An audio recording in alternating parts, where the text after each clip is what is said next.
আমি যদি বিয়ে করি একটা গাঁজাখোরকে বিয়ে করব। হ্যাঁ আপু, ঠিক কথাই বলছেন।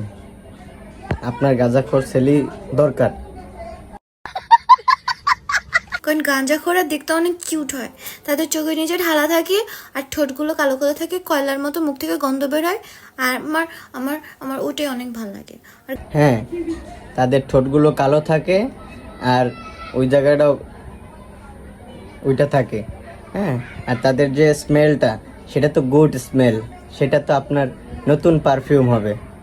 নিঃসন্দেহে তুই ঠিক কথা বলেছিস। গাঁজাখোর অনেক ভালো পারে, ভালোবাসে। হ্যাঁ অবশ্যই, গাঁজাখোর অনেক বেশি পারে, কারণ তারা অল টাইম গাঁজা খায়, তো তার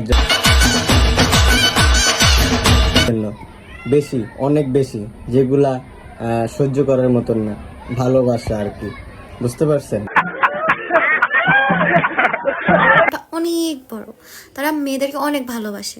হয়তো তারা একসাথে অনেকগুলো মেয়েদেরকে ভালোবাসতে চায়, কিন্তু আমি ওই ছেলেটাকে ভালোবাসা দিয়ে ভালো করতে চাই। হ্যাঁ, আপনি অবশ্যই ভালো করবেন, কিন্তু আপনার এমন ভালোবাসা দিব যেটা আপনি আগে ভালো হয়ে যাবেন, পরে আপনি তারে ভালো করতে পারবেন।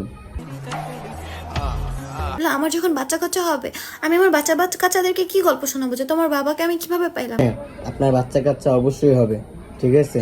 যে সময় আপনার সামনে, আর ওই সময় আপনার বাচ্চা কাচ্চাকে আপনি উত্তরটা দিবেন যে হ্যাঁ, তোমার বাবা একটা গাঞ্জুক্তি ছিল, একটা গাঁজাখোর ছিল।